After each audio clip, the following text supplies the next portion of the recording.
नवरात्र में 9 दिन होते हैं।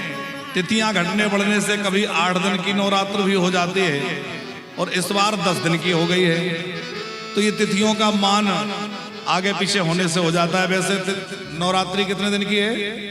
9 दिन की। 9 दिन में 3 देवियां हैं मूल प्रकृति, महाकाली, महालक्ष्मी और महासरस्वती।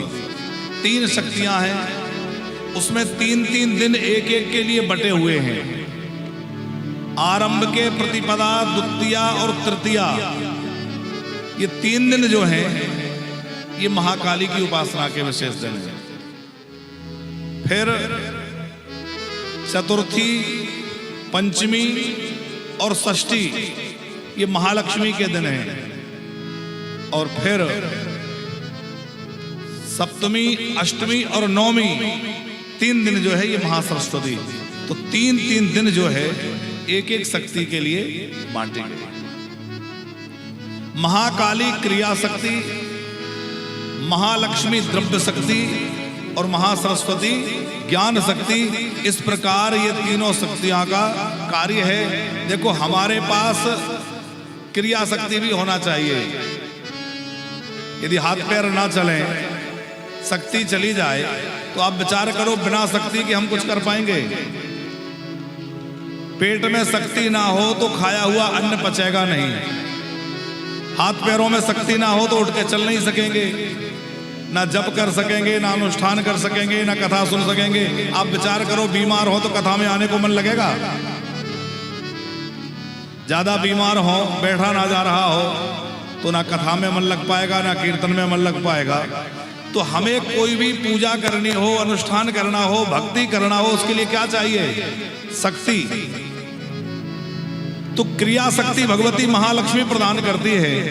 हम यदि महालक्ष्मी की उपासना करते हैं तो हमारे अंदर क्रिया शक्ति, हमारे शरीर में शक्ति होगी, इंद्रियों में शक्ति होगी, हमें बल प्राप्त होगा और शक्ति प्राप्त होगी, तभी हम कोई कार्य संपन्न कर सकेंगे।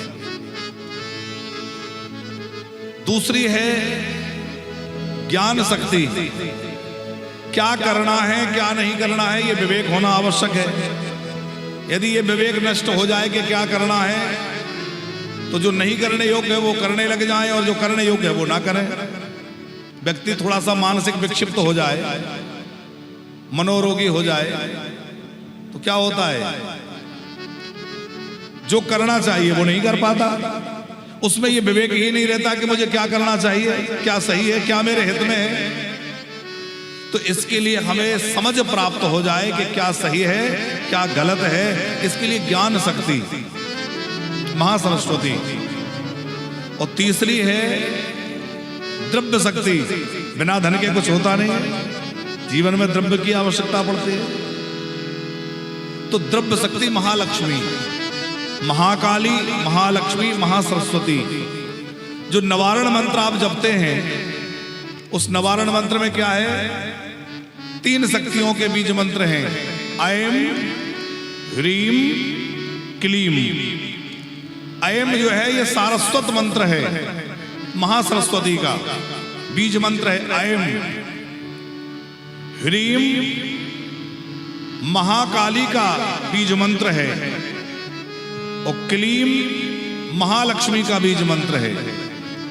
ऐं, ह्रीं, क्लीं। यदि इस नवरात्र में आप पूरे 9 दिनों तक दुर्गा सप्तशती का पाठ नहीं कर पा रहे हैं, तो केवल इन बीज मंत्रों के सहित नवारण मंत्र जो है ऐं, ह्रीं, क्लीं, चामुंडाय विच्चय, इस मंत्र के भी जप का अनुष्ठान करना प्रारंभ कर दें। केवल इस मंत्र को जपने लग जाएं, तब भी संपूर्ण सिद्धियां आपको प्राप्त इस मंत्र से हो सकती हैं। इस मंत्र में इतना चमत्कार है। अब सहज में जो वस्तु मिल जाए, हमें लगता है यार ये तो छोटा सा मंत्र है, कोई बड़ा होता, कोई विशेष होता।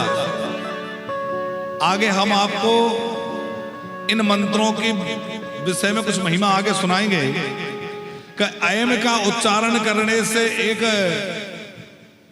पागल व्यक्ति, पूरी तरह से जिसकी मानसिक स्थिति खराब थी, वो केवल गलती से उसके मुंह से एम निकल गया, एम नहीं ए कर दिया उसने, बिंदु रहित एम का उच्चारण उसके मुख से हो गया, तो उसको महासरस्वती की कृपा प्राप्त हो गई और वो बहुत बड़ा कवि हो गया, बड़ा विद्वान हो गया। तो इन बीज मंत्रों की शक्ति बहुत अधिक होती है। जैसे छोटे से बीज में संपूर्ण वृक्ष समाया होता है। बीज देखने में तो माताजी छोटा सा होता है, पर उस छोटे से बीज में पूरा वृक्ष होता है कि नहीं? पूरा वृक्ष बीज से ही प्रकट होगा। उसी प्रकार बीज मंत्रों में बड़ी विशेष शक्ति होती है। और बीज मंत्रों में महाकाली, महालक्ष्मी, महासरस्वती, ये त्रिगुणात्मक का जो देवी हैं, इनके तीनों के मंत्र हैं ऐम ह्रीम क्लीम। ऐम ह्रीम क्लीम चामुंडाय विच्चय, इस निवारण मंत्र का जप करें। तो त्रिगुणात्म देवी का यह स्वरूप नवरात्र में पूजा की जाती है। पर 9 दिनों की 9 देवियां हैं। प्रथमम शैलपुत्री चा, द्वितीयम ब्रह्मचारिणी, तृतीयम चंद्रघंटेति कूष्मांडेति, चतुर्थकम पंचमम स्कंदमाति, षष्ठम कात्यायनी चा, नवमम सिद्धिधात्री च नवदुर्गा प्रकीर्तिता। ये 9 दिनों की 9 देवियां हैं। आज प्रथम दिन है। किसका दिन है? प्रथमम शैलपुत्री। शैलपुत्री किसकी बेटी है? शैलराज माने हिमालय। हिमालय की जो बेटी हैं वो भगवती पराम्बा जगदम्बा। तो हम उन भगवती शैलजा का आज स्मरण करते हुए दुर्गा सप्तशती का भी यहाँ पाठ चल रहा है। हमारे आचार्य श्री निवारण मंत्र से संपुटित करके दुर्गा सप्तशती का भी पाठ यहाँ नवचंडी कर रहे हैं। आज प्रथम दिन ही है। आप में से भी किसी का मन हो कि हमारे रोग की निवृत्ति अथवा अरिष्ट की निवृत्ति के लिए यहाँ माँ भगवती सिद्धिदात्री विराजमान है, इनके सामने हमारी ओर से भी कोई पाठ दुर्गा सप्तशती का प्रारंभ हो जाए तो आप अभी करा सकते हैं। आज प्रतिपदा है, आज अनुष्ठान का शुभारंभ हो रहा है। हम आपसे निवेदन कर रहे थे कि बिना शक्ति के कुछ भी संभव नहीं है। माता जी, वायु में जो संचार शक्ति है वो जगदम्बा है। अग्नि में जो दाहकता है वो भगवती जगदम्बा है। सूर्य की जो चमक है, सूर्य की जो प्रभा है वो देवी है। जो लालिमा निकल रही वो भगवती है। जल का जो गांभीर्य है वो भगवती है। जल का जो रस है वो देवी का स्वरूप है। आकाश की गंभीरता भगवती है। पृथ्वी का जो क्षमा गुण है वो भगवती है। माने बिना शक्ति के सब शून्य हैं। शिव भी बिना शक्ति के सब हो जाता है। आप शिव लिखते हैं तो शिव लिखने में छोटी ई की मात्रा सा के ऊपर लगाई जाती है। यदि वो मात्रा हट जाए तो क्या बचेगा? शव। और शव माने क्या होता है? मरे हुए व्यक्ति को शव कहते हैं। मानी शिव भी जिन शक्ति के बिना सब है। इसीलिए जब भगवती सती ने अपना देह त्याग कर दिया तो भगवान शंकर जहां तहां घूमने लगे, क्योंकि बिना शक्ति के शिव का कार्य भी पूर्ण नहीं होता। शंकर जी भी अधूरे हैं। इसीलिए भगवान शंकर अर्धनारीश्वर रूप में खड़े हैं। आपने वो चित्र देखा होगा जहां भगवान शंकर अर्धनारीश्वर रूप में हैं। आधे शिव आधी शक्ति। माने भगवान शंकर कहते हैं कि बिना शक्ति के मैं अधूरा हूं। बिना शक्ति के कुछ नहीं हो सकता। बिना भगवती के इस सृष्टि की कल्पना ही संभव नहीं है। आप विचार करिए, पराम्बा तो पराम्बा है। हमारी जो माताएं बैठी हैं, यदि मां ना हो तो संसार की वृद्धि हो आगे।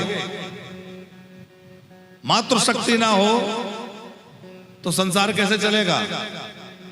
तो मातृशक्ति से ही ये सारा संसार चल रहा है। सारा संसार मातृशक्ति पर टिका हुआ है। इसलिए हम सबको मां की आराधना करनी चाहिए, क्योंकि बिना मां के कुछ